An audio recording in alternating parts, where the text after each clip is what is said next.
మాటలను ఆలోచించే ప్రయత్నం చేద్దామండి. మరి నేడు మనం ఆలోచించబోయే ఈ అంశం నేడు సమాజంలో జరుగుతున్నది. అందరికీ సమస్యలు ఉంటాయి, మనకు సమస్యలు ఉంటాయి. మరి వచ్చినటువంటి ఈ సమస్యలను మనం ఎలా పరిష్కరించుకోవాలి, మరి దీనికి మార్గం ఏంటి అని మనం ఆలోచించబోతున్నామండి. సర్వసాధారణంగా సమస్యలు వచ్చినప్పుడు, ఎక్కువ సమస్యలు వచ్చినప్పుడు మనిషి తీసుకునే నిర్ణయం ఏంటండి? చనిపోవటమే. అంతేనా? మనకు అసలు భరించలేనంత కష్టం మనకి ఎదురైంది అనగానే వెంటనే ఆలోచన ఏంటనంటే, మనకి బ్రతుకెందుకు, మనం ఇంకా ఎందుకు బ్రతకాలి, ఎవరి కొరకు బ్రతకాలి, దేని కొరకు మనం బ్రతకాలి అనే ఆలోచన వచ్చేస్తూ ఉంటుంది. అలా వస్తున్నప్పుడు నిజానికి చావే పరిష్కారమా లేక మరొకటి ఏదైనా ఉందా అన్నది నేడు మనం ఆలోచించే ప్రయత్నం చేద్దామండి.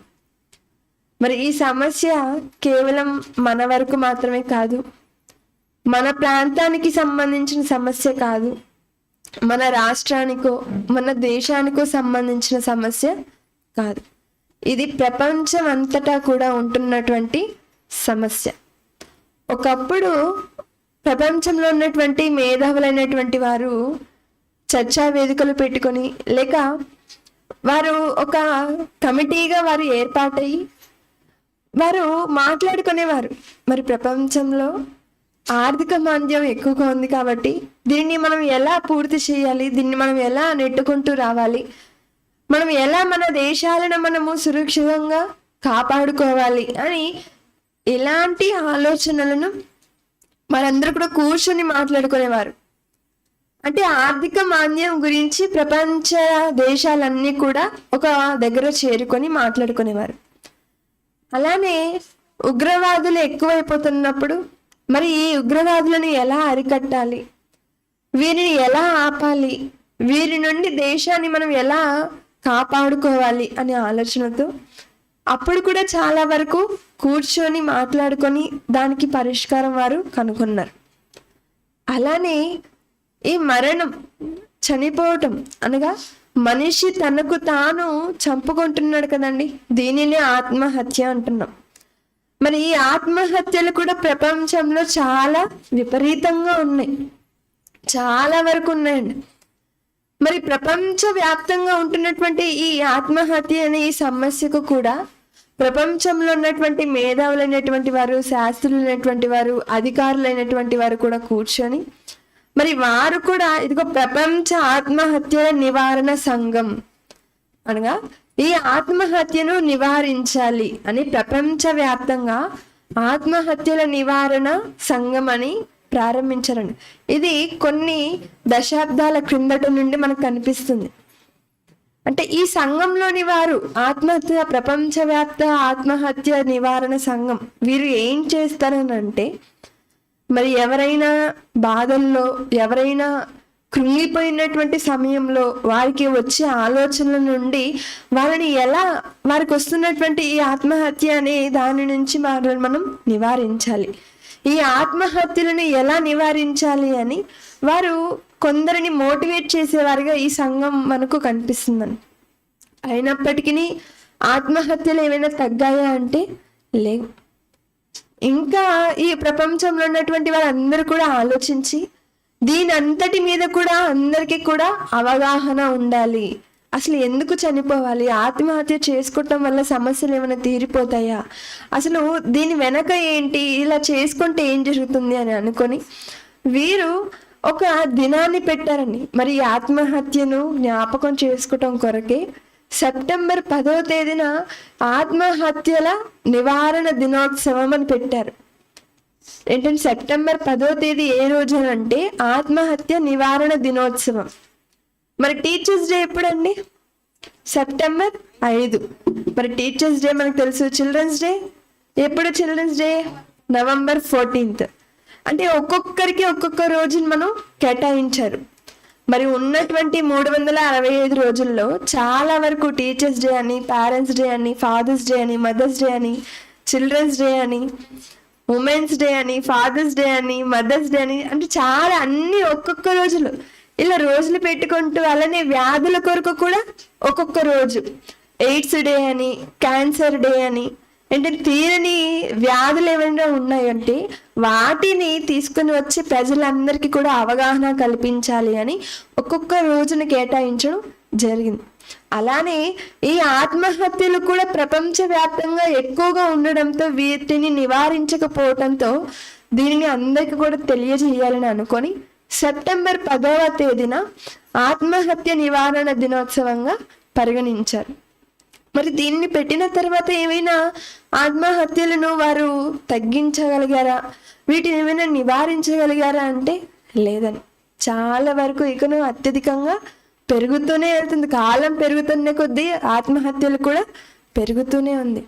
మరి సామాన్యులు మొదలుకొని చక్రవర్తులు సైతం ఎంతమందో వారు ఆత్మహత్యలు చేసుకున్నట్లుగా మనకు కనిపిస్తుందని.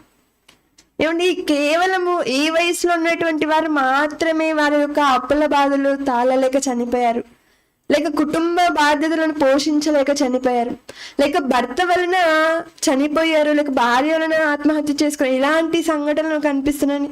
ఏమైనా ఒక వయసే అని మనకు తెలుస్తుందా? లేదు.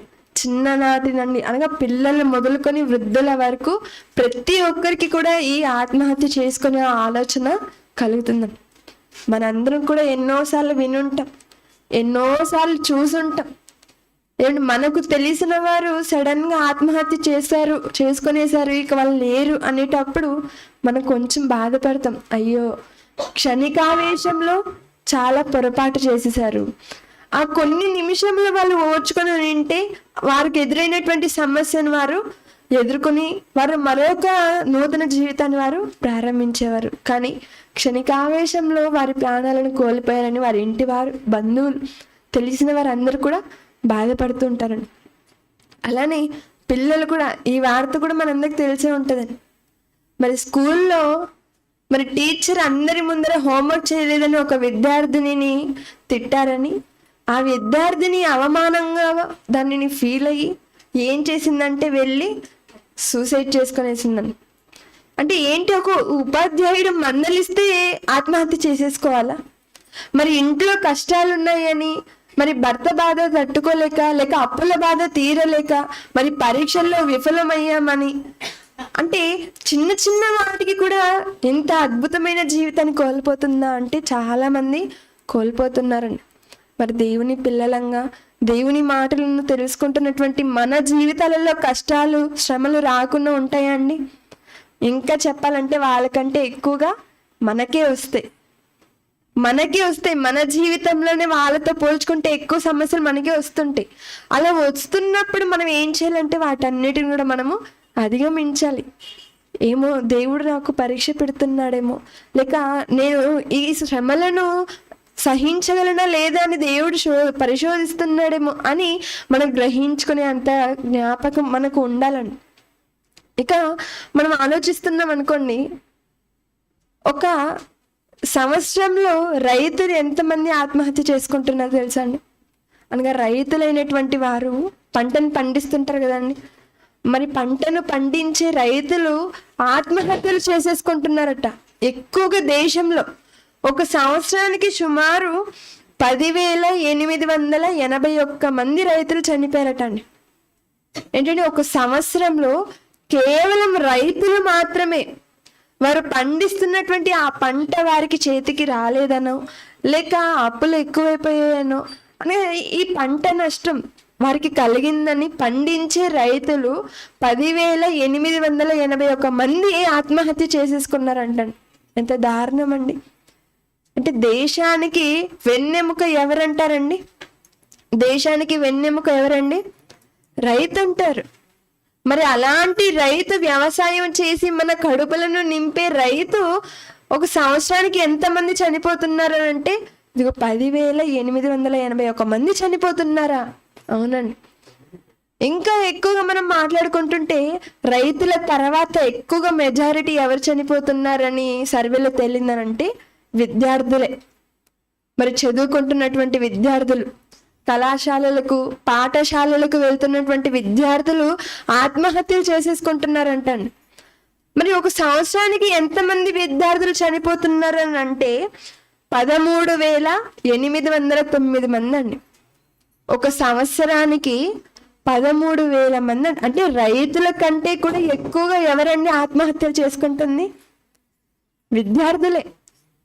మరి స్కూల్లో ప్రెషర్ పెట్టారని, స్ట్రెస్, పరీక్షలు రాయాలని, మార్కులు ఎలా వస్తాయేమో అని, ఏమిటి రిజల్ట్స్ అనౌన్స్ కాక మునుపే ఒకవేళ నాకు ఇలాంటి మార్కులు, తక్కువ మార్కులు వస్తే నన్ను ఎలా చూస్తారో, నన్ను ఎలా ట్రీట్ చేస్తారో అని ఇలాంటి బాధలతోనే చనిపోయే విద్యార్థులు చాలా ఎక్కువ ఉన్నారండి. ఏమండి, మన జీవితం గొప్పనా, మన జీవితంలో వచ్చే సమస్యలు గొప్పనా అండి? మన జీవితం కదా. కానీ ఇలాంటి జీవితం యొక్క గొప్పతనాన్ని కూడా గుర్తించక చిన్న చిన్న వాటికి ఆత్మహత్యలు చేసేసుకొని చనిపోతున్నారండి. ఇంకా ఎవరైనా మనం అడుగుతున్నాం అనుకోండి, ఒక తల్లిని కానీ లేక తండ్రిని కానీ లేక వృద్ధులను కానీ అడుగుతున్నప్పుడు వాళ్ళు కూడా వారికి ఉన్నటువంటి సమస్యలను చెబుతూ ఉంటారు. ఇప్పుడు ఇక్కడ మనం కూర్చొని వింటున్నంత మాత్రాన మనకు సమస్యలు లేకుండా ఉంటాయండి? ఏమని నాకు ఏ సమస్య లేదండి అనే వాళ్ళ చేతులు ఎత్తండి. ఎవ్వరు ఎత్తలేరు. ఎందుకు? ప్రతి ఒక్కరికి వారికి ఉన్నటువంటి స్థాయిని బట్టి సమస్యలు అనేటివి ఉంటాయి. ఇంట్లో కష్టాలు ఉంటాయి, లేకపోతే పిల్లల వలన సమస్యలు ఉంటాయి, భర్త వలన సమస్యలు ఉంటాయి, భార్య వలన సమస్య ఉంటుంది, కుటుంబ పోషణ విషయంలో సమస్య ఉంటుంది, విద్యార్థులైతే పాఠశాల వలన సమస్యలు ఉంటాయి. అంటే అందరికీ కూడా సమస్యలు ఉంటాయా? ఉంటాయండి. మరి ఈ సమస్యలు వచ్చినప్పుడు చనిపోవటమే పరిష్కారమా? లేదు కదా. 2 దేశాల మధ్య సమస్య వచ్చినప్పుడు కూర్చొని మాట్లాడుకుంటే తగ్గిపోతున్నాయి. ఏమన్నా ఆలోచించాలి. 2 రాష్ట్రాల మధ్య కాదు, 2 వ్యక్తుల మధ్య కాదండి, 2 దేశాల మధ్య సమస్యలు ఉంటున్నప్పుడు ఆ 2 దేశాల వారు కూర్చొని మాట్లాడుకున్నంత మాత్రాన వాళ్ళ గొడవలు, వారి యొక్క సమస్యలు పరిష్కారం అయిపోతున్నప్పుడు మరి మన యొక్క సమస్య దేశం అనుకున్నటువంటి సమస్య కంటే పెద్దదా అండి? లేదు. మనకు తెలియక మన సమస్యలు ఎక్కువ అని మనం బాధపడుతుంటాం. కానీ మనకన్నా ఎక్కువ సమస్యలు పడుతున్నవారు, మనకన్నా ఎక్కువగా సమస్యల్లో ఉంటున్నటువంటి వారు, మనకంటే కష్టమైనటువంటి జీవితాన్ని జీవించేవారు చాలామంది ఉంటారండి. మనకు తెలియక నాకే వచ్చింది కష్టము, నన్నే అన్నారు, నేనే అవమానింపబడ్డాను, నేనే ఇంతమంది మధ్యలో నిందించబడ్డాను, ఇదిగో నేనే ఈ భారాన్ని మొయ్యవలసిన పరిస్థితి వస్తుంది, ఇదిగో నేనే ఇంత కష్టాన్ని నేను పడుతున్నాను, నాకు ఈ జీవితం ఎందుకు అని అనుకుంటాం. కానీ ఒక్కసారి మనం ఒక్కొక్కరి జీవితాలను ఆలోచించామనుకోండి, ఏంటి నాకంటే వారికి ఎక్కువ కష్టాలు ఉన్నాయా? చాలా వరకు ఎవరు కూడా చెప్పుకోరండి. మరి వారికి ఉన్నటువంటి సమస్యలను చెప్పుకోవడానికి ఇష్టపడతారా అంటే లేదు. అది ఎంత పెద్ద కష్టమైనా, ఎంత పెద్ద శ్రమలైనా వారు భరిస్తారే, కానీ ఎవరు కూడా చెప్పుకోరు. అలా చెప్పుకుంటూ పోతే ఎవరికైనా కష్టాలు లేకుండా ఉంటాయండి? ఏవండి, సమస్యలు వచ్చి చెప్పండి అని అంటే ఖచ్చితంగా ప్రతి ఒక్కరూ వచ్చి మనకున్నటువంటి సమస్యలు మనము చెప్పుకుంటాం. అలానే చెప్పుకుంటే మన సమస్యలు తీరుతాయండి? మీకేం తెలుసండి మాకున్నటువంటి సమస్యలు, మాకున్న కష్టాలు? ఏమండి మా వయసు అంతా లేదు మీరు అని ఇలా అనుకోవచ్చు. కానీ నిజానికి మనం ఆలోచిస్తుంటే సమస్యలు అనేటివి అందరికీ కూడా వస్తుందని, కానీ వస్తున్నటువంటి సమస్యలను మనము అధిగమించాలి. చాలా వరకు చనిపోతూ రాసి మరి చనిపోతుంటారు కదండి. మరి పాతకాలంలో అనగా ఫోన్ లేనప్పుడేమో వ్రాతపూర్వకంగా నా చావుకు ఎవరు కారకులు కాదు, కాబట్టి ఎవరిని కూడా మీరు ఏమని అనకండి. ఎందుకు? ఒకవేళ నా చావుకు ఇతడే కారణం అని రాసి చనిపోయాడు అనుకోండి, అప్పుడు అక్కడ ఉన్నటువంటి పేరు గల వ్యక్తిని బ్రతకనిస్తారా మిగిలిన వాళ్ళు, ఆ ఉత్తరాన్ని చూసిన వాళ్ళు? అస్సలు. కాబట్టి నేను చనిపోయిన తర్వాత కూడా పాపం బ్రతుకున్నవాడిని ఎందుకు చంపేది? నా చావుకు ఎవరు కూడా కారణం కాదు, నా చావుకు నేనే కారణం అంటాం. అలానే ఇప్పుడు టెక్నాలజీ పెరిగింది కదండి. మరి ఇప్పుడు చనిపోవాలని అనుకునే వారు ఎలా చనిపోతున్నారని అంటే, మరి ఫేస్బుక్, యూట్యూబ్, ఇన్స్టాగ్రామ్ ఇలా వచ్చాయి కదా.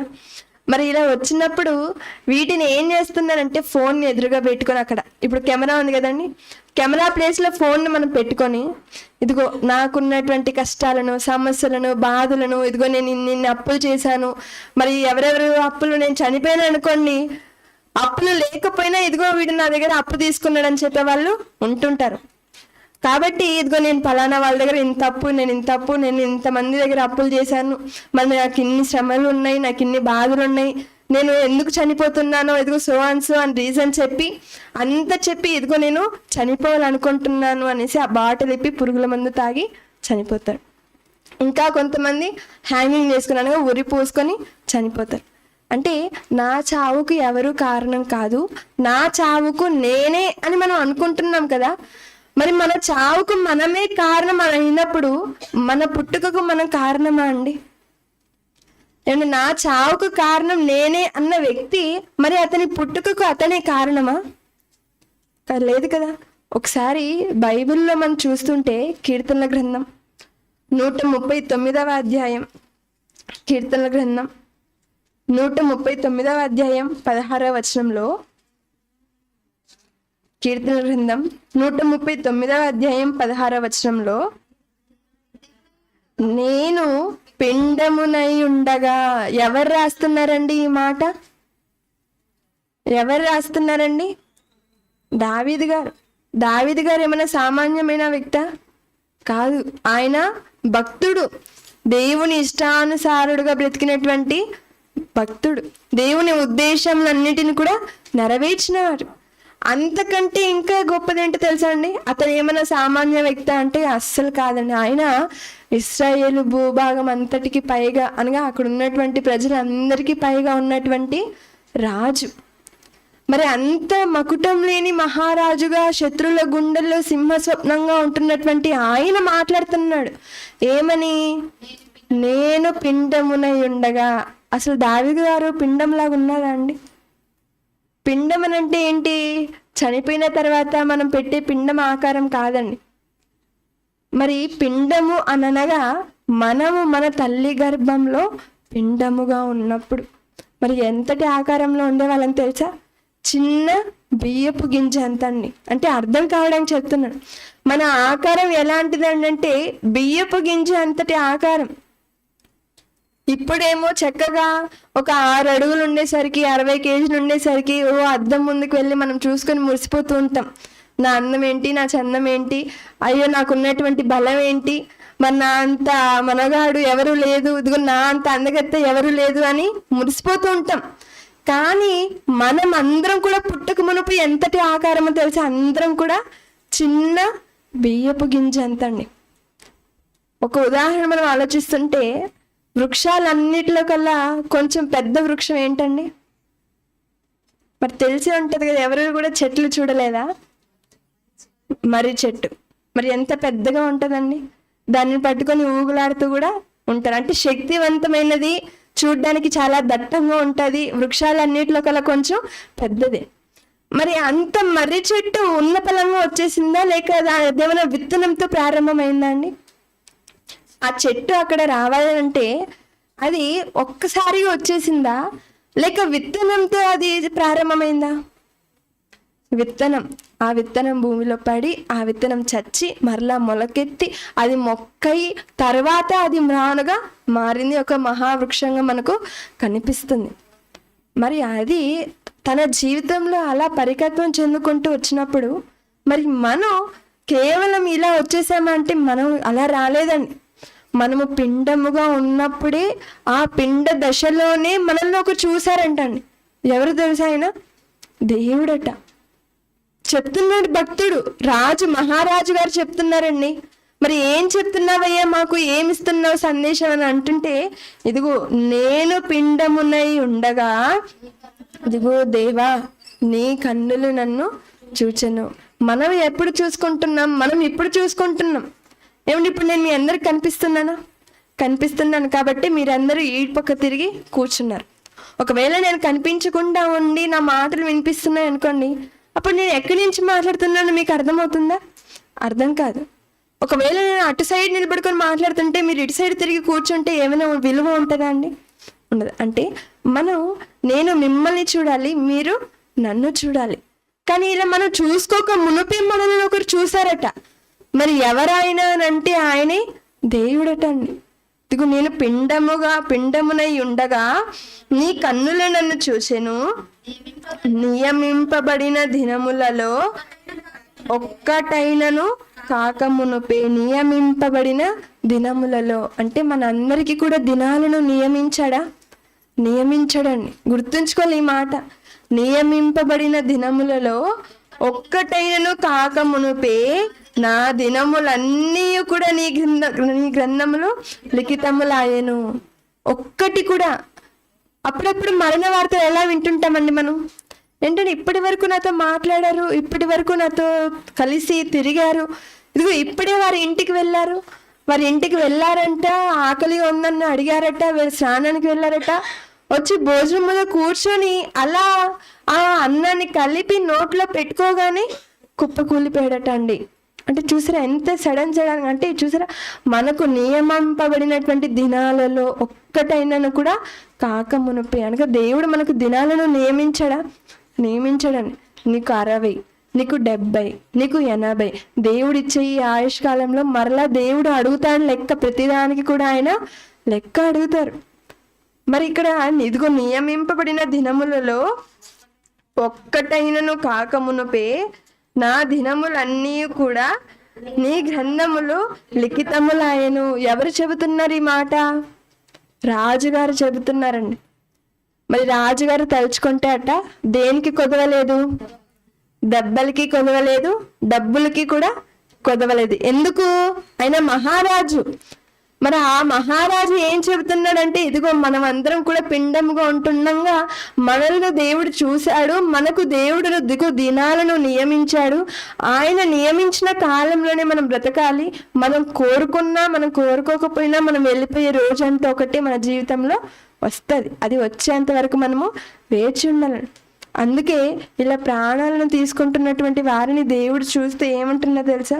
ఇది ప్రసంగి గ్రంథం 7వ అధ్యాయం 17వ వచనంలో, ప్రసంగి గ్రంథం 7వ అధ్యాయం 17వ వచనంలో, అధికముగా దుర్మార్గపు పనులు చేయకుము, బుద్ధిహీనముగా తిరగవద్దు, నీ కాలమునకు ముందుగా నీవేళ చనిపోదువు. అడుగుతున్నారండి, అధికముగా దుర్మార్గపు పనులు చేయకుము. మరి ఎక్కువగా నేను మనం చూస్తుంటే అవే కదండి జరుగుతుంటాయి. ఒక యువతాట ఏడుస్తుందండి.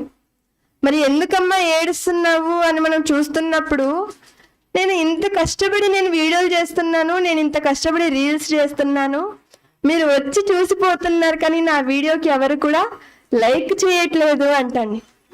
ఏంటి, తను చేస్తున్నటువంటి వీడియోకి లైక్ చేయలేదని ఏడుస్తుందండి. ఇంకొక యువత ఈమెన ఏడుస్తుంది. మరి ఆమె ఏం చేస్తుందంటే, మీరు వచ్చి నా వీడియోని చూసి లైక్ చేసి కామెంట్ చేయకుండా వెళ్ళిపోతే నేను చనిపోతాను, నా చావుకు మీరే కారణం అంటుందండి. అంటే చూస్తారు వీళ్ళు చేసే పనులు ఎలా ఉన్నాయంటే చాలా హాస్యాస్పదంగా ఉంటున్నాయి కదండి.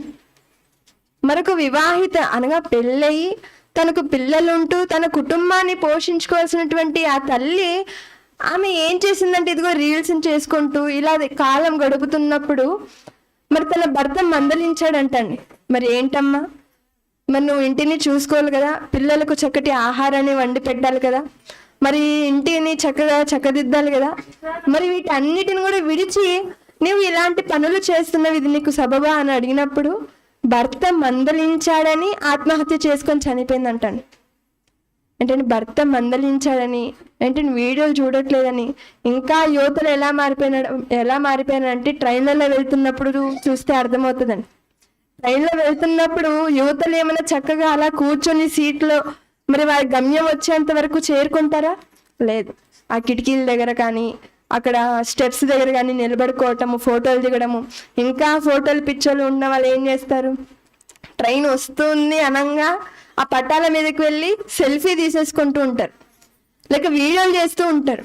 అలా వారు గమనించక ఇంకా చాలా దూరంలో ఉంది కదా, ఇంకా అక్కడ ఉంది కదా అని అనుకొని పట్టాల మీద ఉండి ఆ రైలు ప్రమాదంలో మరణించిన వారు కూడా చాలా మంది లేకపోలేదండి. అందుకే దేవుడు చెప్తున్నారు, ఇలాంటి వారు అందరికీ కూడా చెప్తున్నారు. ఏమని చెప్తున్నారు ఆయన? అధికముగా దుర్మార్గపు పనులు చేయకము, బుద్ధిహీనముగా తిరగవద్దు.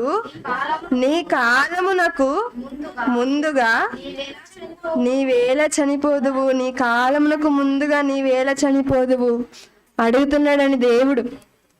మరి దేవుడు ఎవరండి మనల్ని అడగడానికి అని మనం అనుకోకూడదు. ఎందుకనంటే మనకు బ్రతుకునిచ్చింది ఎవరండి? ఆయనే. మనము పిండము దశలో ఉన్నప్పటి నుంచి మన తల్లి గర్భంలో మనము ఆ అండముతో ఫలదీకరణం చెందుతూ మనం 9 నెలలు చక్కటి అవయవాలను మనం కలిగి ఉన్నంత కాలము ఎవరు చూసుకున్నారంటే మనల్ని దేవుడే చూసుకున్నాడని. చాలా వరకు కొంతమందికి అబార్షన్స్ అయిపోతూ ఉంటాయి 5 నెలల్లోనో 6 నెలలకో. కానీ దేవుడు మన తల్లుల గర్భంలో 9 నెలలు చక్కగా కాచి కాపాడి ఎలాంటి అంగవైకల్యం కూడా లేకుండా, అనారోగ్యం లేకుండా ఇంత చక్కటి రూపాలను మనకి ఇస్తున్నప్పుడు మనకొచ్చే చిన్న చిన్న సమస్యలకు, మనకొచ్చే చిన్న చిన్న కష్టాలకు మన ప్రాణాలను కోల్పోతే దేవుడు సంతోషిస్తాడని లేదు. అందుకే ఆయన అడుగుతున్నాడు, అసలు నీ కాలమునకు ముందు నీ వేళ చనిపోదు. నీకంటూ ఒక దినాన్ని నియమించాను నాయన. నియమింపబడిన దినములు ఉన్నాయి. మరి అలా నేను నియమించి నిన్ను భూమి మీదకి పంపినప్పుడు నీ కాలమునకు ముందుగానే చనిపోతే నేను ఎంత బాధపడాలని ఆయన బాధపడుతున్నాడు. ఏమండి, మనకి ఎవరైనా వెళ్తూ లేక వారు మరొక ప్రాంతానికి వెళ్తూ విలువైన వస్తువులను మనకి ఇచ్చి వెళ్ళారనుకోండి. మరి మేము వెళ్తున్నామండి, కొన్ని రోజులు జాగ్రత్తగా చూసుకోండి అని ఇచ్చి వెళ్ళారు. మరి మనకు జాగ్రత్తగా చూసుకోమని చెప్పి ఇచ్చినటువంటి వస్తువును మనం ఏదైనా విరిచేసామో లేక దారిపో కొట్టేసామో, ఏదో ఒకటి జరిగిందనుకోండి, వచ్చినటువంటి వారికి మనం ఏం సమాధానం చెప్పాలి? వాళ్ళు అడుగుతారు, మనం ఏం చెప్పాలి అని చాలా కంగారు పడిపోతూ ఉంటాం. వెంటనే మార్కెట్కి వెళ్ళి సేమ్ అలాంటి వస్తువే మనకు కనిపిస్తుందా లేదా అని వెతుకులాడుతూ ఉంటాం. వారు వచ్చి ప్రశ్నిస్తే మనం ఏం చెప్పుకోగలమని భయపడిపోతూ ఉంటాం. మరి వెంటనే ఎదుటి వ్యక్తి వస్తువుని మనం వారికి తిరిగి ఇచ్చేటప్పుడు ఇంత జాగ్రత్త పడుతున్నప్పుడు దేవుడిచ్చినటువంటి ఈ దేహాన్ని మరలా దేవునికి అప్పగించే విషయంలో ఇంకెంత జాగ్రత్త తీసుకోవాలండి. మరి చాలా వరకు ఈ దేహాన్ని చాలా నిర్లక్ష్యం చేస్తూ ఉంటాం. చిన్న చిన్న వాటికి మనం ఎవరో పట్టించుకోలేదని, మనకు ఏవో సమస్యలు ఉన్నాయని, కుటుంబ సమస్యలు ఉన్నాయని చూసాం కదండి. విద్యార్థులు కానీ, రైతులు కానీ ప్రతి ఒక్కరు కూడా వారి ప్రాణాలను తీసేసుకుంటున్నారు. మరి అప్పటి నుంచి చనిపోకూడదు అంటున్నారు కదండి. మరి బైబిల్లో ఎవరైనా ఉన్నారా సమస్యలు వచ్చినప్పుడు వాటన్నిటిని కూడా అధిగమించి సమస్యల్లో కూడా దేవుని స్తుతించగలిగే అంత గొప్ప మనసులో ఎవరైనా ఉన్నారంటే చాలా మంది ఉన్నారండి. మరి అందరి గురించి చెప్పుకుంటూ వెళ్తే మనకు సమయం సరిపోదు. మరి ఒకరి గురించి మనం ఆలోచిస్తుంటే చాలా మార్లు మనం విన్నాం, చాలా మార్లు మనం చదువుకున్నాం. ఎవరైనా యోబు గారు. ఎంత కష్టం వచ్చిందండి ఆయనకు. అసలు భూమి మీద తూర్పు దేశంలో తూర్పు దిక్కున అతని వంటి వాడు ఎవరు కూడా లేదంట. ఒకసారి ఆయన స్టేటస్ని, ఆయన అంతస్తుని మనం చూస్తే మనకు అర్థమవుతుందండి. చూద్దాం ఆ యోబు గ్రంథం. చివరిగా యోబు గ్రంథం 1వ అధ్యాయం 1 నుంచి మనం చూస్తుంటే, యోబు గ్రంథం 1వ అధ్యాయం 1వ వచనం నుంచి మనం చూస్తుంటే, ఊజు దేశమునందు ఒక దేశం ఉండేదట. ఆ దేశం పేరు ఊజు. ఆ ఊజు అనే దేశంలో ఒక వ్యక్తి ఉండేవాడటండి. ఏంటంటే ఈ వ్యక్తి గురించి ఎవరు వ్రాయిస్తున్నారు? దేవుడు రాయిస్తున్నారు. అంటే దేవుడు సాక్ష్యం ఇస్తున్నారండి. ఒక దేశం ఉండేది అనగా భూమి మీద మనలాగే మనకు ముందటి తరాలలో పుట్టినటువంటి భక్తుడు ఇదిగో ఊజు దేశంలో ఆయన పుట్టాడు. ఆ దేశంలో ఒక వ్యక్తి ఉన్నాడు. ఆయన ఎవరంటే యోబు. అతడు ఎలాంటి వాడో తెలుసా? యథార్థవర్తుడట, న్యాయవంతుడట, దేవుని యందు భయభక్తులు కలిగి చెడుతనమును విసర్జించిన వాడు. ఇతని గురించి మనం మర్చిపోకూడదండి. ఇతని గురించి దేవుడు సాక్ష్యం ఇస్తున్నప్పుడు ఇతనిలో ఉన్నటువంటి క్వాలిటీస్ ఏంటండి? ఆయన ఎలాంటి వారట? యథార్థవంతుడట, న్యాయవంతుడట, దేవుని యందు భయభక్తులు కలిగి చెడుతనములను విసర్జించేవాడట అని. మరి ఈ 4 లక్షణాలు మనకు ఉండి ఏంటంటే తిరుపతిలో భక్తి పరురాలు ఎవరు అంటే మన పేరు చెప్పే అంత భక్తిలో మనం బ్రతికి అప్పటికీ మనకు సమస్యలు ఎక్కువైతే చనిపోతున్నామా? లేదు. కానీ యోబు గారు అంటేనే న్యాయవంతుడంట, యోబు గారు అంటేనే యథార్థపరుడు, యోబు గారు అంటేనే ఇదిగో అసలు దేవునికి భయపడేవాడు, యోబు గారు చెడుతనములను విసర్జించారు. మరి ఈయన ఎలాంటి వారు? ఇది వ్యక్తిత్వం కదండి. మరి ఈయనకి ఏమేమి ఉన్నాయని మనం చూస్తుంటే, అతనికి 7 కుమారులను 3 కుమార్తెలను కలిగిరి, అనగా 10 మంది పిల్లలు ఆయనకు ఉన్నారు. మర్చిపోకూడదండి, మళ్ళా చెప్తున్నాను, యోబు గారు ఎలాంటి వాడనంటే ఆయన న్యాయవంతుడు, యథార్థవంతుడు, దేవుని యందు భయభక్తులు కలిగి చెడుతనములను విసర్జించేవాడు. అంతేకాకుండా అతనికి పిల్లలు ఉన్నారు. మరి ఎంతమంది పిల్లలు అంటే 7 కుమారులు 3 కుమార్తెలు. అతనికి 7,000 గొర్రెలను, 3,000 ఒంటెలను, 500 జతల ఎడ్లను, 500 ఆడు గాడిదలను కలిగి బహుమంది పనివారును అతనికి ఆస్తిగా ఉండెను. కనుక తూర్పు దిక్కు జనులందరిలో అతడే గొప్పవాడుగా ఉండెను. ఇతనికి ఉన్నంత ఆస్తిలో మనకు కొంచెమైనా ఉందా అండి? ఏమన్నా ఇప్పుడు కూర్చున్న మనలో అండి, నేను పక్కనే నా 300 గొర్రెలను అక్కడ పెట్టి వచ్చానండి, నాకు అంత సంపద ఉందండి అని మనం చెప్పుకోగలమా? 300 కాదు కదా, 3 కూడా మనకు ఉండవు. అలాంటి పరిస్థితుల్లో ఉంటూ మనకు వచ్చే సమస్యలకు చనిపోవాలనుకుంటాం. కానీ ఇతని గురించి చూసారా?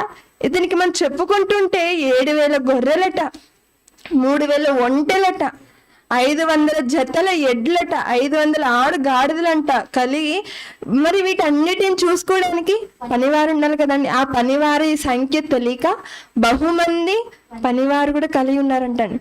మరి ఎంత గొప్పగా బ్రతుకుతున్నటువంటి ఇతని జీవితం ఒక్కసారిగా తారుమారైపోయిందండి. ఒకానొక రోజు అలా కూర్చోన్నగానే ఒక పనివాడు పరిగెత్తుకుంటూ వచ్చాడు. అయ్యా, ఇదిగో నేను ఇలా గాడిదలను మేపుతున్నానా, ఆ శబాయిలు వచ్చారయ్యా, వాటన్నిటి మీద పడి వాటన్నిటిని కూడా పట్టుకుని వెళ్ళిపోయారు, మన పనివారందరిని కూడా తీసుకెళ్ళిపోయారు. ఈ విషయాన్ని చెప్పడానికి నేను ఒక్కడే నీ దగ్గరకు వచ్చానయ్యా అంటాడని. సరేలే, గాడిదలే కదా అనుకున్నాడు. ఈ విషయం చెబుతూ ఉన్నాడు. మరొక వ్యక్తి వచ్చాడంటండి. వచ్చినటువంటి వ్యక్తి ఏం చెప్తున్నాడు? అయ్యా, ఇదిగో నేను గొర్రెలను మేస్తున్నాను కదా, ఆ కల్దీయులు 3 సమూహములుగా వచ్చారు, ఒంటెలను పట్టుకుని వెళ్ళిపోయారు, గొర్రెలను ఈ విషయాన్ని ఒక్కొక్కరు చెబుతున్నారండి.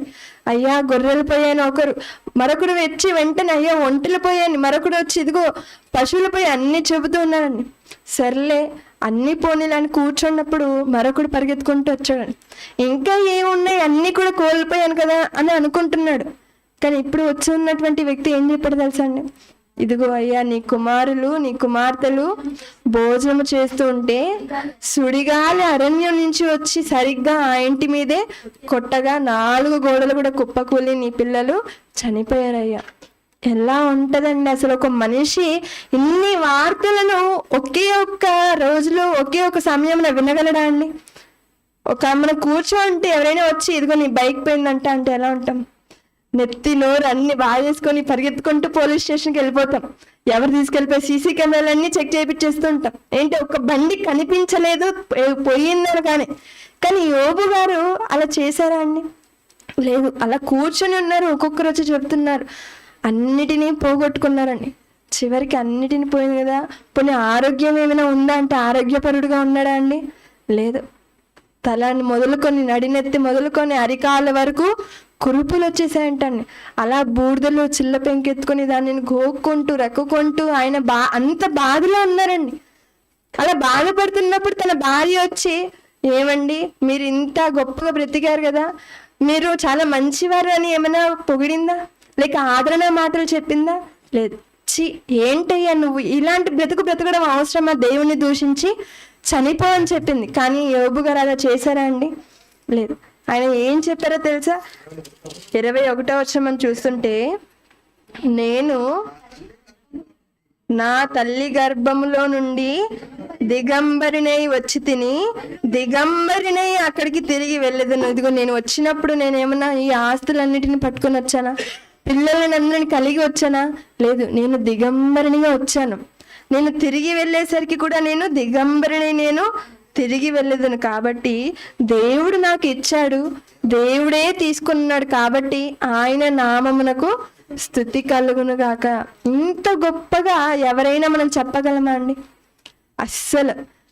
మన ఇంట్లో ఎవరైనా ఒకరు కోల్పోయామనుకోండి, ఎన్ని మాటలు అంటుంటామండి. అనగా బాధలో ఆవేదనలో, ఏంటి ప్రభువా నేను ఇంత గొప్పగా విశ్వాసిగా ఇంతగా ఉన్నాను కదా, ఊర్లో ఏ బిడ్డలు కూడా లేరా, నా బిడ్డ దొరికాడా, ఇన్ని మాటలు అంటాం. కానీ యోబు గారు ఏమనలేదండి. అసలు తన ప్రారంభానికి వెళ్ళిపోయాడు. నేను ఈ భూమి మీదకి ఎలా వచ్చాను? దిగంబరినిగా వచ్చాను. మరలా నేను మరణిస్తే ఎలా వెళ్ళిపోతాను? దిగంబరిగా వెళ్ళిపోతున్నాను. ఈ మధ్యకాలంలో అనగా పుట్టుక మరణాల మధ్యకాలంలో ఇచ్చినవన్నీ కూడా ఎవరు? దేవుడు. తీసుకున్నది ఎవరు? దేవుడు. ఆయన ఇచ్చాడు, ఆయన తీసుకున్నాడు. కాబట్టి ఆయన నామమునకు స్తుతి కలుగును గాక అన్నారండి. మరి మనం చెప్పగలమా? చాలా కష్టం అండి. మనకొచ్చే చిన్న చిన్న కష్టాలకు మనము భయపడిపోతుంటాం. మనకొచ్చే సమస్యలకు మనము భయపడిపోతుంటాం. మనకన్నా ఎక్కువగా సమస్యలను భరిస్తూ బ్రతికే వారు కూడా చాలా మంది ఉంటుంటారు. ఏమండి, క్షణం ఒక యుగంగా వారి జీవితం అంతా కూడా గడుపుతూ ఉంటారు. మరి వారితో పోలిస్తే దేవుడు మనకి ఎంత చక్కటి జీవితాలను ఇచ్చాడని. కాబట్టి మనకొచ్చే సమస్యలు అంటారా, మనకొచ్చే కష్టాలు అంటారా, వీటన్నిటిలో మనం కృంగిపోయి నీరసించిపోయి మనం చనిపోవాలి అనే ఆలోచన కాకుండా, ఇదిగో దేవుడు నాకు సహాయం చేస్తాడు, దేవుడే నన్ను నడిపిస్తాడు, దేవుడే నాకు మార్గంను చూపిస్తారు అని మనం ముందడుగు వేసి మనం పోరాటం చేసామనుకోండి, ఖచ్చితంగా మనము ఆ సమస్యను అధిగమించుకోగలం. కాబట్టి పిల్లరా, మనకొచ్చే సమస్యలకు, మనకొచ్చే కష్టాలకు దేవుడు మనకిచ్చినటువంటి అపురూపమైన జీవితాన్ని మనము కోల్పోకూడదు. మనం ఎన్ని ప్రయోగాలు చేసినా, మనం ఎన్ని మన దేహాన్ని కోల్పోవాలనుకున్నా కూడా కోల్పోలేం. ఎందుకంటే దేవుడు ఒక నియమింపబడిన దినములను మనకు ఇచ్చేశాడు. ఆ నియమింపబడినటువంటి దినంలో వచ్చే వరకు మనం ఈ జీవితాన్ని మనము జీవించి, ఈ జీవితంలో దేవుని మహిమపరిచే వారికి కూడా మనందరం కూడా ఉండాలి అని తెలియజేస్తూ, ఈ మాటలతో నన్ను నేను హెచ్చరించుకుంటూ మీ అందరినీ హెచ్చరిస్తూ ముగిస్తున్నాను. కళ్ళు